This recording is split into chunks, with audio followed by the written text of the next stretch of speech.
Halo, pemirsa GridOto. Sekarang gue lagi bersama Karel Abraham. Kebetulan Karel juga lagi datang ke Indonesia, ada keperluan untuk NHK. Nah, kebetulan juga GridOto mendapatkan kesempatan wawancara eksklusif bersama Karel. Ada beberapa pertanyaan yang akan gue coba tanyakan. Semoga teman-teman jadi bisa lebih tahu tentang Karel Abraham.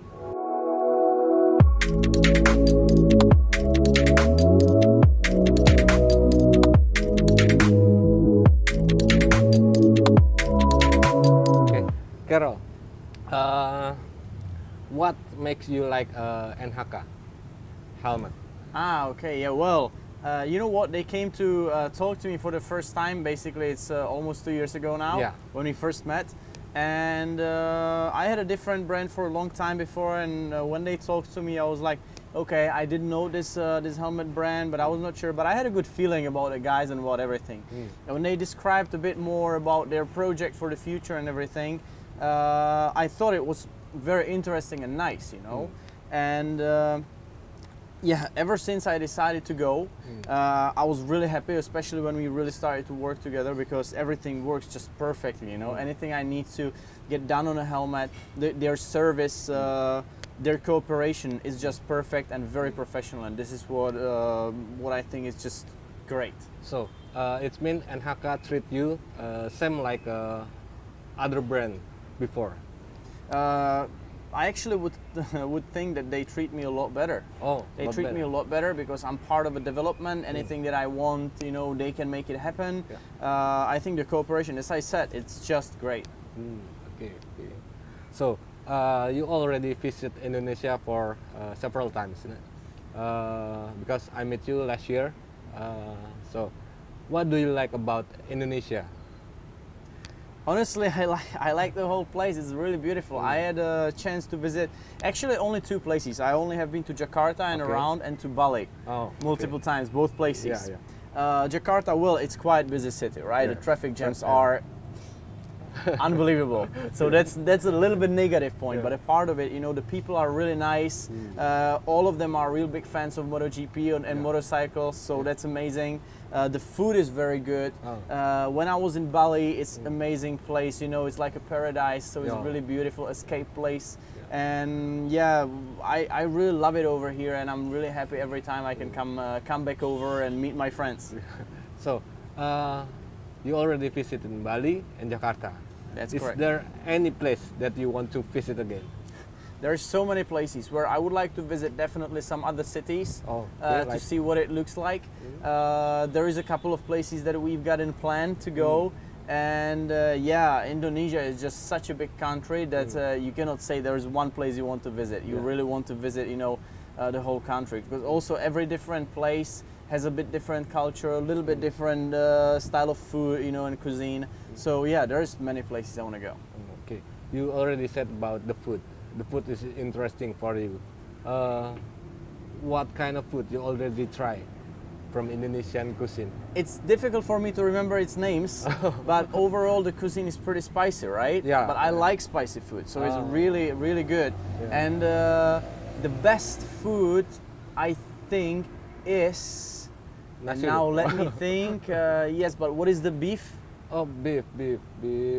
Rendang. Rendang, yes, Rendang. this is my favorite. Rendang with just rice, you know, it's perfect. It's rendang. It's like in Malaysia maybe it's a curry, but in Indonesia it's santan. Yeah, okay, it's just amazing. And also actually very close by this hotel, we went for pancakes. Pancake, yeah. Which I believe are not very healthy because they were really oily, but they were so good that it's unbelievable. So this is something you cannot find anywhere in the world but here. So it's really, you know, if for nothing, for the food, I'm definitely looking forward to come over. Okay, and you already tried the Ducati in test Sepang yesterday. So what do you think about your change to get maybe top 5 in the 2019? Top 5 is very hard because if you see how many factory bikes are there, there is 2 Yamahas, 2 Hondas, 2 Ducatis, 2 Aprilias, 2 KTMs, 2 Suzuki, that's already 12. Yeah. Plus, you've got another factory Ducati. Yeah. The other two Yamahas are very close to factory. I think Crutchlow has a factory bike. We are already more than 15 bikes that are already factory bikes. And then the other bikes in the field are at least as good as mine, because my teammate, for example, he's got a GP18. Yes. He made a very good results though, but he's got the same bike as me. So chances to make top 5 will do everything for it, and I hope that there are good chances for us to achieve that.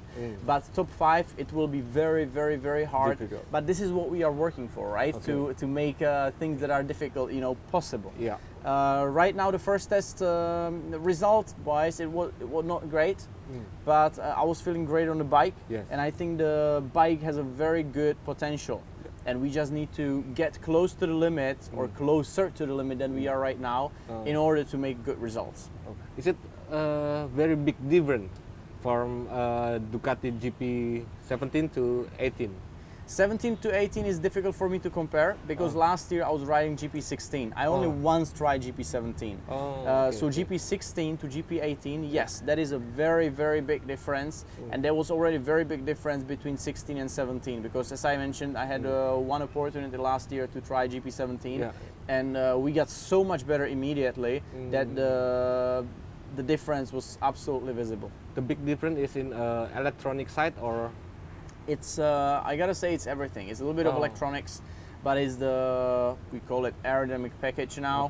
The fairings with the wings. It's basically the engine, it's the chassis, it's everything. The whole thing is just much better. This whole package is very different. Oh, okay. So this is before. So do you think who's gonna be the world champion in 2019? Is it Marquez, Lorenzo, Dovi, or Rossi? Look, in recent history, we could have seen that Marc Marquez had something, extra than the other riders were a little bit missing. He was really strong and he was winning the championship. So I think he's definitely one of the adepts to Contender. Yeah, to win the championship title again. But I will definitely keep my fingers crossed for Andrea Dovizioso. I really like him. He's a very good rider. He's got a good bike. He's got a lot of experience, and I think he's one of the possible guys, to fight for the championship title. But you never know. Valentino's season for Valentino Rossi was not the best last year, but he's still a very strong guy. So he can be a little bit lucky, a little bit faster maybe than last year, put it all together and he can be there, Then you mentioned Lorenzo. Jorge Lorenzo is again a very strong rider.